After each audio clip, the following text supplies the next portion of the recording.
ठीक, इस तरह से तुलना करके हमें लगाना है। अगर स्टैंडर्ड इक्वेशन दिया हो, जैसे क्वेश्चन नंबर 7 में दिया है x square plus y square minus 4x minus 8y minus 45 is equal to 0। इसकी हम तुलना करेंगे x square plus y square plus 2gx plus 2fy plus c is equal to 0 से। तो तुलना करें, x को यहां भी छोड़ दें और x को यहां, मतलब x के कोफिशिएंट की तुलना करें तो कितना होगा, 2g इज इक्वल टू -4 है ना, यहाँ माइनस है तो हम माइनस लेंगे, प्लस होता तो नहीं लेते। तो it implies g is equal to कितना हो गया, -2। 2f is equal to, y का कोफिशिएंट 2f है, यहाँ पे -8 है, 2f इज इक्वल टू -8। तो it implies f is equal to -4 और c कितना है, c इज इक्वल टू -45। तो सबसे पहले केंद्र का निर्देशांक हम लिखेंगे। केंद्र के निर्देशांक क्या देखा था इस कंडीशन में, क्या होता है, -g -f, यानी ये हो गया माइनस, और यहां भी माइनस है तो माइनस इंटू माइनस प्लस 2, फिर माइनस इंटू माइनस प्लस 4। केंद्र के निर्देशांक आ गए 2 और 4। अब त्रिज्या r निकालेंगे। r की वैल्यू कितनी होती है, g square plus F square minus c, it is equal to √g का स्क्वायर करेंगे तो -2 का स्क्वायर 4, f का स्क्वायर करेंगे तो -4 का स्क्वायर 16, और माइनस, और यहाँ पे c की वैल्यू भी माइनस में है, यानी माइनस माइनस प्लस 45। तो ये कितना हो गया, √16 4 20 और 45 65, √65। तो √65 यूनिट ये उसकी त्रिज्या आ गई। तो केंद्र का निर्देशांक हो गया 2 4 और त्रिज्या हो गई √65। तो इस तरह से आप एक्सरसाइज 11.1 स्टार्ट कीजिए। 11.1 के और भी क्वेश्चंस जो आगे के हैं वो भी हम डिस्कस करेंगे, लेकिन इस वीडियो में आज इतना ही।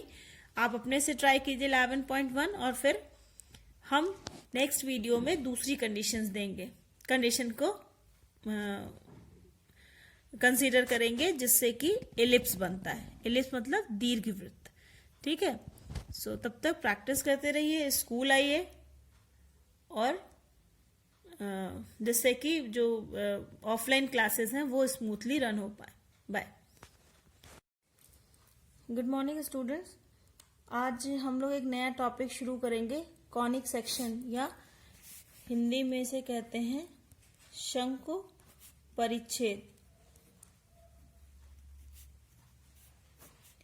शंकु परिच्छेद, स्ट्रेट लाइन जो हम पढ़ रहे थे उसमें सारे टॉपिक्स हम लोगों ने डिस्कस कर लिए थे। उसमें लास्ट एक्सरसाइज बची हुई थी, लास्ट एक्सरसाइज की PDF I will send you. But आज जो नया टॉपिक स्टार्ट करेंगे वो करेंगे कॉनिक सेक्शन या शंकु परिच्छेद।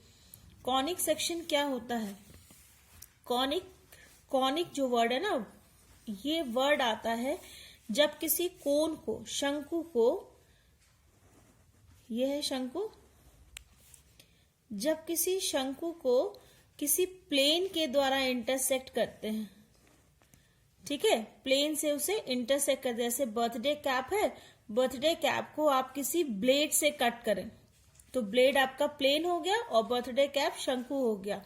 उससे जो सरफेस मिलती है, कटने के बाद जो सरफेस मिलेगी, जैसे इसको अभी काट देंगे अगर हम सीधा सीधा एकदम, तो ये इस तरह से निचला हिस्सा इसका ऐसे ही रहेगा जैसे था, और ऊपर का हिस्सा कट होके इस तरह का एक सरफेस, सर्कुलर सरफेस या एलिप्टिकल सरफेस मिल जाएगा ना, सर्कुलर सरफेस मिलेगा। ये जो सरफेस, यहाँ पे जो सेक्शन हमें मिल रहा है, it is called the conic section. Basically conic section जब हम पढ़ते हैं तो हम क्या पढ़ते हैं, ये एक डबल नैपिक कोन बनाते हैं। डबल नैपिक कोन क्या होता है, या जिसे हम दो शीर्ष वाले कोन भी कह सकते हैं, कि जैसे अगर ये एक फिक्स लाइन है, अगर हम क्लास में होते और इसे अपने स्मार्ट बोर्ड पे देख पाते तो शायद आपको और भी अच्छे से समझ में आता। क्लासेस चल रही हैं और आई विश कि मैं आप लोग क्लासेस ज्वाइन करें और मैं आपको ये 3D इमेज पढ़ा पाऊँ, 3D पे पढ़ा पाऊँ इसे, स्मार्ट बोर्ड पे पढ़ा पाऊँ इसे। खैर अभी लेट मी ट्राई। ये एक फिक्स्ड लाइन L है, ठीक है।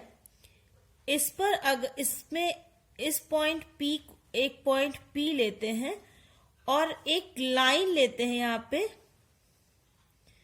वो लाइन इस तरह से है कि P पर ये लाइन फिक्स्ड है, ठीक है। P पर ये बिना हिले हुए इस फिक्स्ड लाइन L के चारों तरफ चक्कर लगाती है, ठीक है। इस तरह से यहां से इस तरह से रोटेट करती है, इस तरह से। अगर ये एक फिक्स्ड लाइन, यहाँ पे अगर कोई फिक्स्ड लाइन हो और ये एक दूसरी लाइन है जो इसके चारों तरफ ऐसे रोटेट करती है, ठीक है। तो यहाँ पे शंकु का शीर्ष होगा और ऊपर की ओर हमें एक कोन मिलेगा, है ना। जब ये ऐसे घूम के इस तरफ आएगी तो ऊपर की ओर हमें एक कोन मिलेगा। और चूंकि इधर से भी ये लाइन है तो नीचे की तरफ भी हमें ऐसा ही एक कोन मिलेगा। इसे हम कहते हैं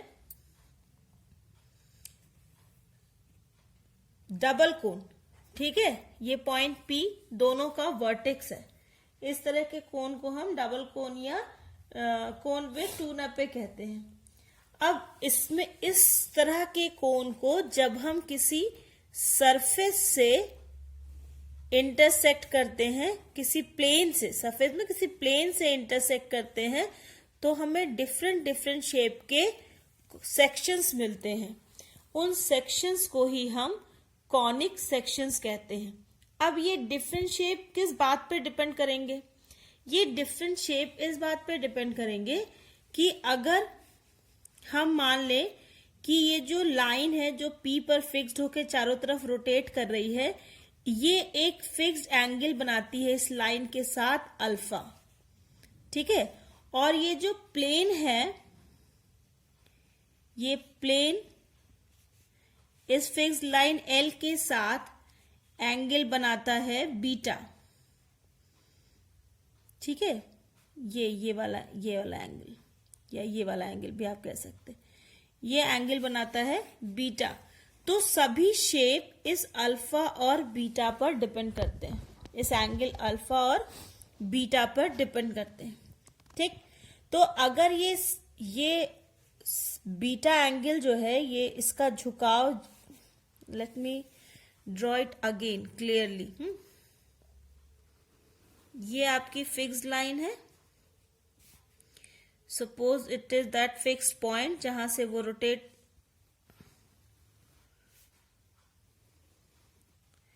एक कोन आपका इधर बना और दूसरा डबल कोन इस तरफ बना, ठीक है। Now a surface, a plane like this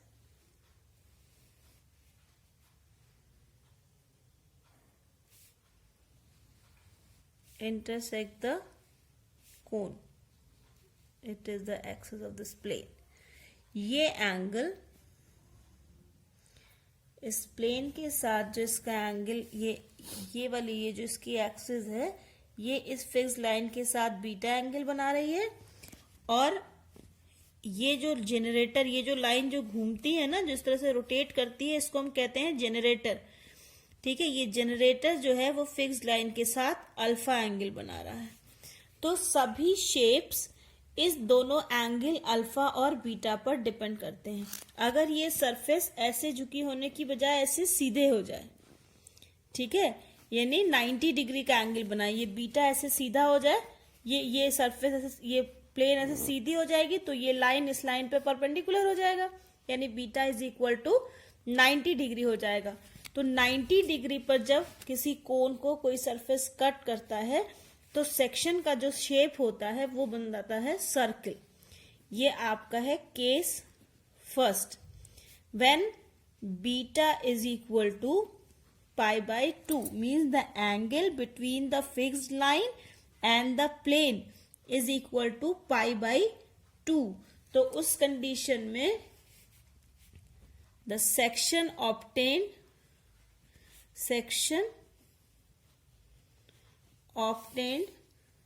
is called circle. ठीक है, पहला सेक्शन जब beta is equal to pi by 2 हो जाए तो उस कंडीशन में जो हमें शेप मिलता है उस शेप को हम कहते हैं सर्कल.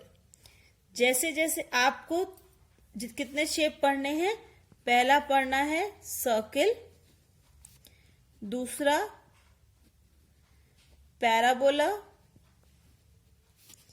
पैराबोला या परवलय.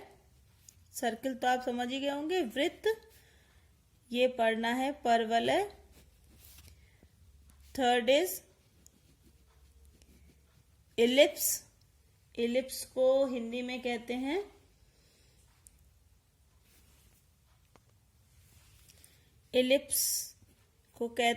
दीर्घवृत्त. और चौथा पढ़ना है हाइपरबोला या अतिपरवलय. ठीक है, ये 4 शंकु परिच्छेद आपको पढ़ने हैं, कॉनिक सेक्शंस पढ़ने हैं. वृत्त, परवलय, दीर्घवृत्त और अतिपरवलय. हम एक एक सेक्शन लेंगे और देखेंगे कि डिपेंडेंसी कैसी होती है अल्फा और बीटा की. ठीक, तो सबसे पहले कॉनिक सेक्शन किसे कहते हैं? कॉनिक सेक्शन या शंकु परिच्छेद जब किसी शंकु को किसी समतल या किसी प्लेन द्वारा परिच्छेद करते हैं, इंटरसेक्ट करते हैं या काटते हैं, तो हमें जो सरफेस मिलता है, जो सेक्शन मिलता है, उसे हम कॉनिक सेक्शन कहते हैं. ठीक है, उसे हम कॉनिक सेक्शन कहते हैं. The curve known as conic is the intersection of a plane with a right circular cone. ठीक है, क्या डेफिनेशन होगी इसकी? intersection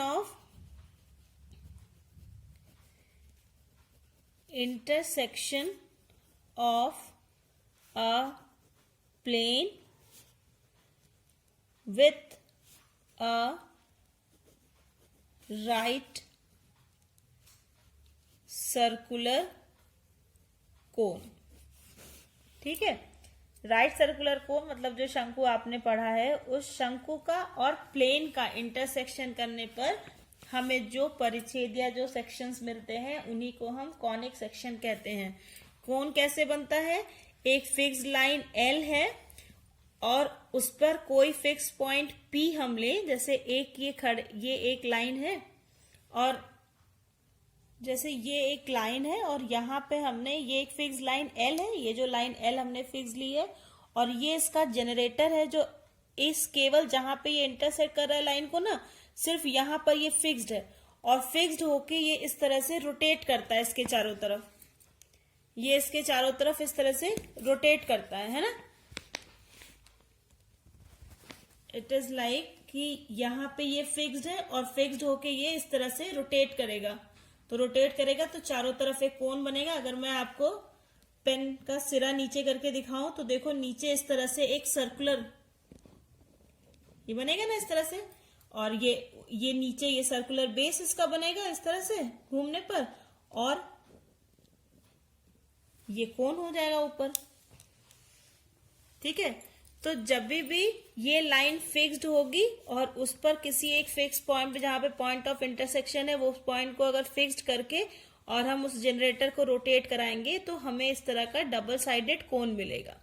ठीक है, डबल कोन मिलेगा. अब इस डबल कोन को अगर हम किसी प्लेन से इंटरसेक्ट करें तो जो सेक्शंस मिलेंगे उसे हम कॉनिक सेक्शंस कहेंगे. इस तरह के हमें 4 सेक्शंस मिलते हैं, सर्किल, पैराबोला, एलिप्स और हाइपरबोला. ये शेप्स किस बात पे डिपेंड करते हैं? ये शेप्स 2 एंगल्स पे डिपेंड करते हैं. कौन कौन से एंगल? ये फिक्स्ड एंगल जो जनरेटर जो है वो फिक्स्ड लाइन के साथ बनाता है जिसे हम अल्फा से लिखते हैं, इस एंगल पर. दूसरा कौन सा एंगल? जो इंटरसेक्टिंग प्लेन इस फिक्स्ड लाइन के साथ बनाता है. ठीक है, इन दोनों एंगल अल्फा और बीटा पर सारी शेप्स डिपेंड करती हैं।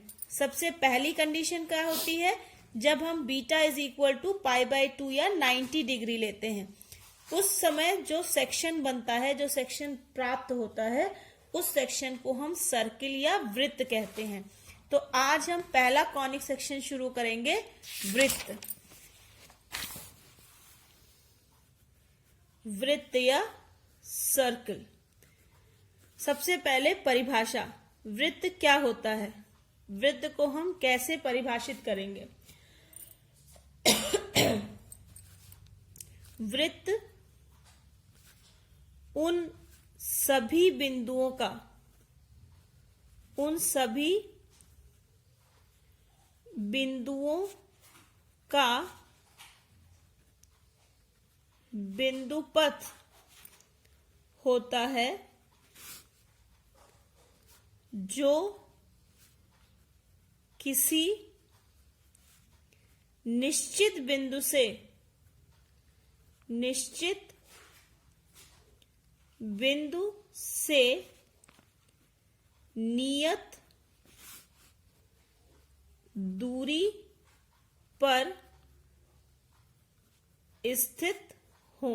इसका क्या मतलब हुआ कि एक निश्चित बिंदु, मान लिया ये O है, इस बिंदु से नियत दूरी पर जितने भी पॉइंट्स होंगे, उन सभी पॉइंट्स को अगर मिलाएं तो हमें उसका बिंदुपथ मिलेगा। इसी बिंदुपथ को हम क्या कहते हैं, सर्किल कहते हैं। ठीक है, इसी बिंदुपथ को हम सर्किल कहते हैं। ये जो हमारा फिक्स पॉइंट है, इसे हम सर्किल का या वृत्त का केंद्र कहते हैं। और ये जो नियत दूरी होती है, P लिखेगा, तो ये जो OP नियत दूरी है R, इस दूरी को हम कहते हैं त्रिज्या। ठीक है, तो वृत्त उन सभी बिंदुओं का बिंदुपथ होता है जो किसी निश्चित बिंदु से नियत दूरी पर स्थित होते हैं। जो निश्चित बिंदु है उसे हम वृत्त का केंद्र कहते हैं, और जो नियत दूरी है उसे हम वृत्त की त्रिज्या कहते हैं। वृत्त का समीकरण आप लोगों ने पढ़ा होगा कि अगर किसी वृत्त के केंद्र का निर्देशांक h और k हो तथा वृत्त की त्रिज्या r हो, तो वृत्त का समीकरण क्लास 10th में पढ़ा है इसको। वृत्त का समीकरण क्या होता है, x माइनस h का whole square plus y minus k का whole square is equal to r square. ठीक है, ये इसका समीकरण होता है अगर केंद्र का निर्देशांक, केंद्र के निर्देशांक दिए हो, x minus h whole square plus y minus k whole square is equal to r square, where r is the radius of the circle. अब अगर केंद्र मूल बिंदु पर हो, मूल बिंदु यानी 0 0 पर हो, अगर केंद्र मूल बिंदु पर होगा तो मतलब h की वैल्यू भी 0 होगी और k की वैल्यू भी 0 होगी। तो इस समीकरण में अगर हम रखें तो x माइनस 0 का whole square plus y minus 0 का whole square is equal to r square. तो ये हो जाएगा x square plus y square is equal to r square. तो अगर वृत्त का केंद्र HK पर ना होकर मूल बिंदु पर हो, ओरिजिन पे हो, तो उस कंडीशन में वृत्त का समीकरण क्या होता है, उस कंडीशन में वृत्त का समीकरण x square plus y square is equal to r square होता है। ठीक है, अब हम वृत्त का व्यापक समीकरण लिखेंगे। वृत्त का व्यापक समीकरण क्या होता है, वृत्त का व्यापक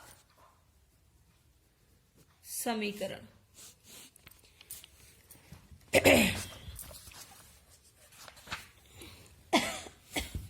वृत्त का व्यापक समीकरण होता है x square plus y square plus 2gx plus 2fy plus c is equal to 0, where g क्या है, g is equals to minus h।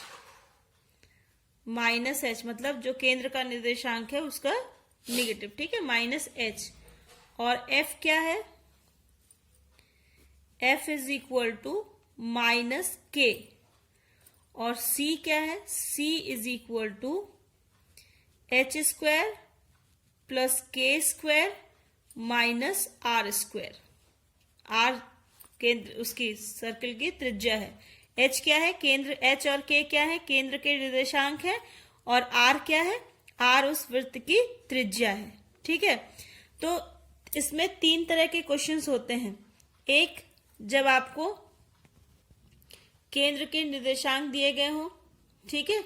दूसरा, जब सर्किल का केंद्र मूल बिंदु पर हो। और तीसरा, कि व्यापक समीकरण दिया हो, व्यापक समीकरण से आपको एच, के और आर की वैल्यू निकालनी हो, या एच, के और आर की वैल्यू दी हो, उससे आपको सर्किल का व्यापक समीकरण निकालना हो। यहां से आपको त्रिज्या आर की वैल्यू कितनी हो जाएगी, यहां से r square is equal to हो जाएगा एच स्क्वायर प्लस के स्क्वायर माइनस सी, है ना। R square is equal to, so r is equal to under root h square plus के स्क्वायर माइनस सी। ये वैल्यू होगी आर की।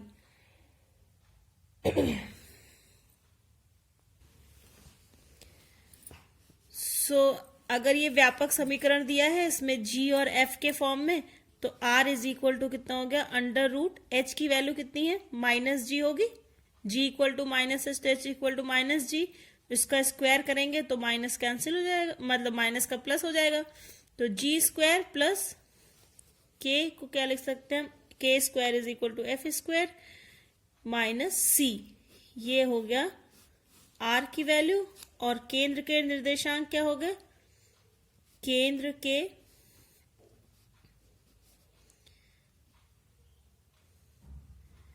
निर्देशांक हो गए, एच के होता है, तो एच है माइनस जी और के है माइनस एफ।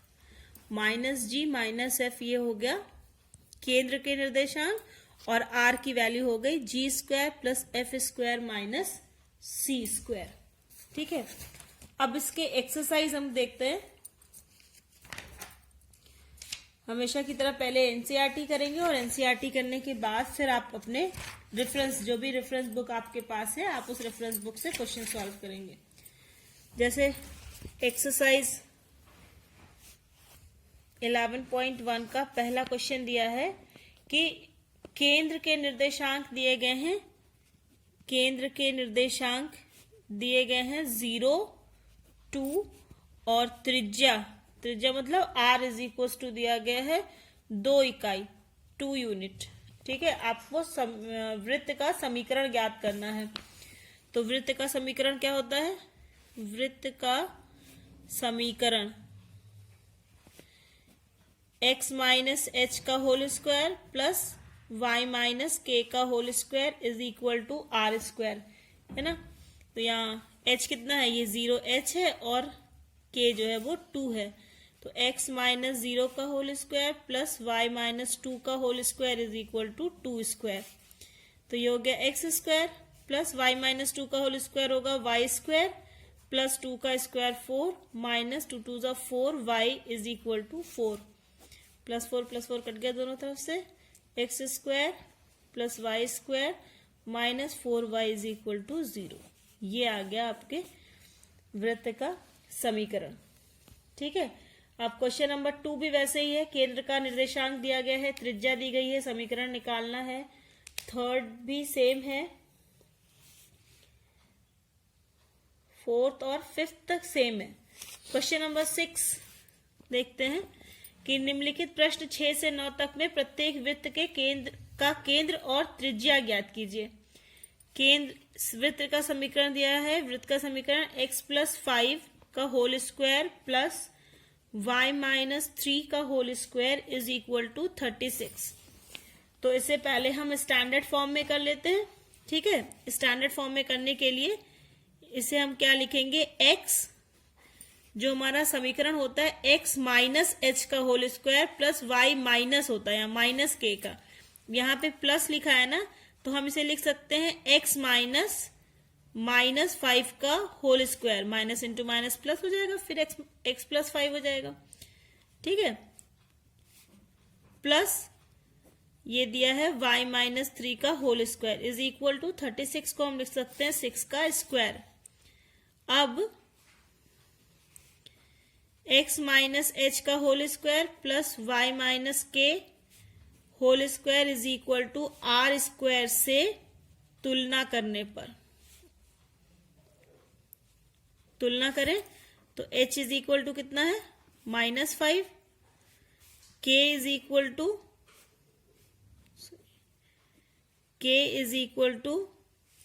3 है ना, क्योंकि ये माइनस ही पहले से है तो ये 3 और r इज इक्वल टू 6, ठीक है। तो केंद्र के निर्देशांक क्या हो गए, केंद्र का निर्देशांक होता है h k, यानी ये हो गया -5 3 है ना, और त्रिज्या कितनी हो गई, त्रिज्या इज इक्वल टू 6 यूनिट।